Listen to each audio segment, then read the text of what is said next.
ભગવતે વાસુદેવાય. Group મિત્રો, ઘણા વખતથી હું આપણા વોટ્સએપ ગ્રુપમાં ખૂબ સારી દિવ્ય અદ્ભુત વનસ્પતિના ફોટા મૂકું છું. આ ફોટા મૂકું છું ત્યારે મને એટલી બધી ફોન અને ઇન્ક્વાયરી આવે છે કે હું બધાને જવાબ આપવા માટે ખૂબ પ્રયત્ન કરું, છતાં પણ પૂરા લોકોને સંતોષ આપી શકતો નથી. ત્યારે એક મિત્ર સાથે વાત કરતાં મને એણે સૂચના આપી કે ભાનુભાઈ, તમે આયુર્વેદમાં ખૂબ સારું કામ કરી રહ્યા છો, તમારી પાસે વનસ્પતિનું નોલેજ છે, તો તમે એક કામ કરો ને, એક નાનો એવો વિડીયો બનાવીને મૂકો જેથી લોકો જોઈ શકે. અને એ વાત મેં માની લીધી. અત્યારે મારા ટેબલ પર છે અલગ અલગ વનસ્પતિ છે. મિત્રો, ગઈકાલે જ મેં અર્જુન છાલના બે ટુકડા એક ગ્લાસ પાણીમાં રાત્રે ઢાંકીને મૂકી દીધા. સવારે જોયું તો એકદમ રેડ ગુલાબ શરબત જેવું એ પાણી થઈ ગયું. ત્યારે મારા ઉત્સાહનો પાર ન રહ્યો કે ઓહો, એક આટલા છાલના ટુકડામાં આટલું સરસ પાણી થાય છે, તો એની ઇફેક્ટ કેટલી સારી હશે. અને મેં મારા ગ્રુપમાં ફોટો મૂક્યો અને મારા પર ફોનની જડી વધતી ગઈ. હું જવાબ આપતા આપતા રાતભર થાકી ગયો, જેથી મને વિચાર આવ્યો કે મારે વિડીયો બનાવવો જોઈએ. મિત્રો, મારી પાસે મારા હાથમાં છે, આને કહેવાય છે મરડાસિંગ.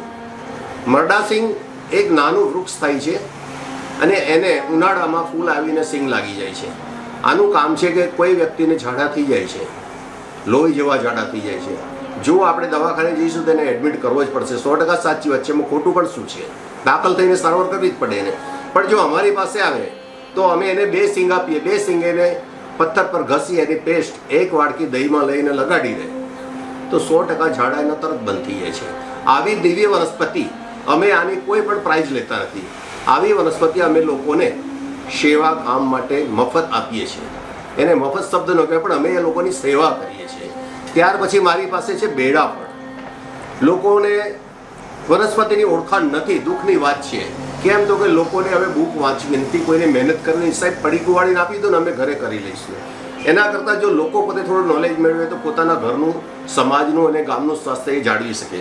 આ છે બેડાફળ. મિત્રો, આ બેડાફળનું કામ છે, કોઈ વ્યક્તિને ખાંસી થઈ ગઈ છે, લુખી કોરી ખાંસી છે, ગળફા નથી, આવી વ્યક્તિ આ ફળને તોડી અને એક નાનો ટુકડો મોઢામાં મૂકીને જો ચૂસ્યા કરે સતત, તો હું કહું છું કે ખાંસી એક જ દિવસમાં બંધ થઈ જાય છે. આની 100% ગેરંટી છે. આનું નામ છે બેડાફળ. ત્યાર પછી મારી પાસે છે સીમળના કાંટા. સીમળ નામનું ઝાડ છે, એ આખા ઝાડ પર કાંટા હોય છે, એકદમ અણીદાર કાંટા છે. જુઓ, તમને ખ્યાલ આવશે, એકદમ અણીદાર કાંટા છે. આ કાંટાને એક પથ્થર પર ઘસવાનો છે, કાચું દૂધ નાખીને.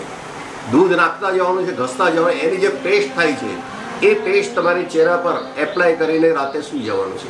સવારે સાદા પાણીથી ધોઈ નાખવાનું છે. બીજું કાંઈ કરવાનું નથી. તમારો ચહેરો ચોખ્ખો, ક્રાંતિવાન, તમારા ખીલ બેસી જશે. ખીલના જે ડાર્ટ્સ, કાળા ડાઘા પડ્યા હશે એ પણ નીકળી જશે. કેટલી સરસ દિવ્ય વનસ્પતિ છે, કોઈ ખર્ચો કરવાની જરૂર નહીં. આ પણ અમે સેવા અર્થે કોલેજની યુવાન દીકરીઓ મારી પાસે આવે છે અને હું ફ્રી આપું છું. ત્યાર પછી છે મારી પાસે કૌચા. કૌચા એક એવી અદ્ભુત વનસ્પતિ છે. કૌચા પાક બને છે એમાંથી. અમુક પુરુષો અમુક ઉંમર પછી એની શારીરિક ક્ષમતા ખોઈ બેસે છે. બીજું, શરીરમાં કળતર થવી, પગના ઘૂંટણ જામ થઈ જવા, પગની કીંડીઓમાં કળતર થવી, વિટામિન્સની કમી થવી, આ બધામાં કૌચાના બીજ, એનો જો પાવડર, એની મેડિસિન બનાવી અને જો શિયાળામાં સેવન કરવામાં આવે તો બીજા 8 મહિના સુધી એને કોઈ દુખાવો થતો નથી અને એનું સ્વાસ્થ્ય બહુ સારું રહે છે. ત્યાર પછી મારી પાસે છે એક શિવલિંગીના બીજ છે. હવે શિવલિંગીના બીજ છે એ હું તમને આવી રીતે બતાવીશ, પણ ખ્યાલ નહીં આવે, હું તમને ઝૂમ કરીને બતાવીશ. દરેક બી પર શિવલિંગ છે, કાયદેસર શિવલિંગ છે, થાળું છે. તમે જોશો તો તમને આશ્ચર્ય થશે કે કુદરતે કેવી કેવી વનસ્પતિ બનાવી છે. એ બીજ પર એક નાની માધુરી સકટેટી જેવું બી આવે છે, બોર જેવું. એને તોડવાથી અંદર બી નીકળે છે. પરંતુ જ્યારે એપ્રિલ મે મહિનો આવે છે ત્યારે કોયલ એ બી પર બેસીને એના બી ખાઈ જાય છે. એટલા માટે જે મીઠું બોલે છે અને જે વધે છે એ બી આપણા હાથમાં આવે છે. જ્યારે કોઈ વ્યક્તિના લગ્ન થઈ ગયા હોય છે, 5 વર્ષ, 6 વર્ષ, 7 વર્ષ, અને સંતાન પ્રાપ્તિ નથી થતી, આવા વ્યક્તિઓ પર આ શિવલિંગીના બીજ, પુત્રજીવક બીજ વગેરે જો પ્રયોગ કરવામાં આવે તો 100% એને સંતાન પ્રાપ્તિ થાય છે એવું ભગવાન શિવનું વરદાન છે. તો મિત્રો, આ વનસ્પતિ, આ બધી કુદરતે આપેલી સંપત્તિ છે, એમાં ધન કમાવાની અપેક્ષા રાખવી એ પાપ છે. અમે એ બેઝ પર નોર્મલ ચાર્જમાં, કે કોઈ આપે તો પણ ઠીક, ના આપે તો પણ ઠીક, એ રીતે અમે સેવા રૂપે આ યજ્ઞ શરૂ કરેલ છે.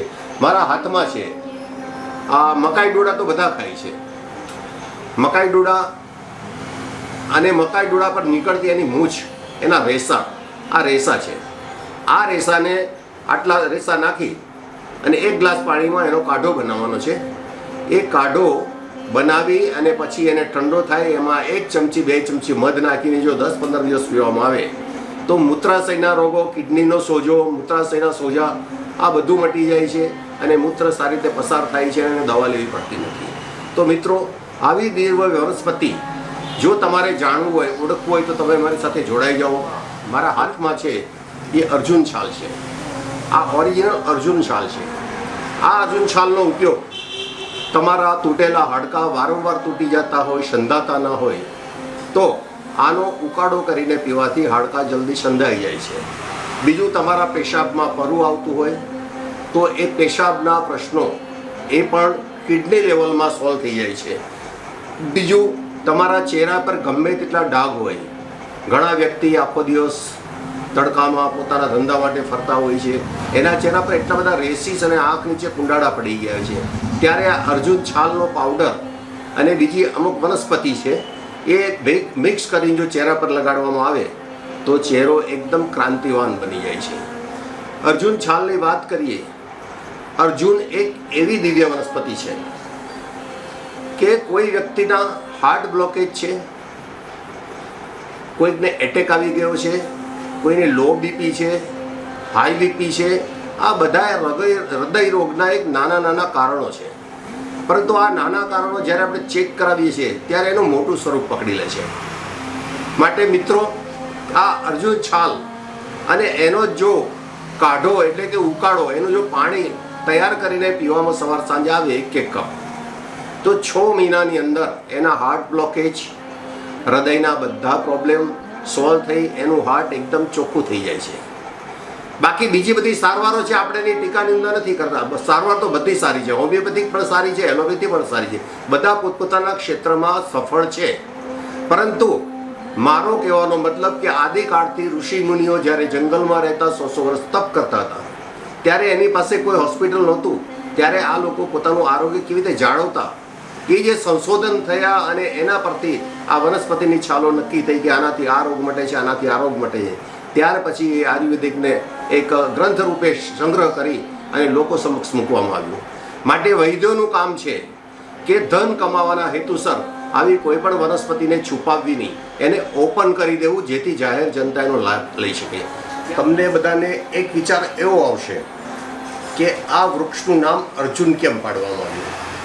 તો કે અર્જુન એટલે પાંડવોની વચ્ચેનો એક બાણાવળી મહાયોદ્ધો, શક્તિશાળી પુરુષ, એનું નામ અર્જુન. એ અર્જુનના નામ પરથી આ અર્જુન વૃક્ષનું નામ પાડવામાં આવ્યું અને માટે જ એને અર્જુનની છાલ કહેવામાં આવે છે. અને ગઈકાલે રાતે મેં આમાં પાણી નાખીને પીધું છે, સવારે ફરી આમાં પાણી એડ કર્યું. એ પાણી પણ આપ જોઈ શકો છો, એકદમ બ્લડ જેવું રેડ કલર છે. બધાને એમ થશે કે હવે આને કરવું શું? તો હું આપની સામે જ હવે આ અર્જુન છાલનું જે પાણી છે એને હું પોતે પી જઈશ અને એમાં જે પીસ છે એ બતાવીને આપને રૂબરૂ બતાવીશ, જેથી તમને કોઈ શંકા ના રહે કે પાણી લાલ કેમ થયું છે. તો જુઓ, હવે હું મારી જાતે જ આ પાણીને પી જાઉં છું.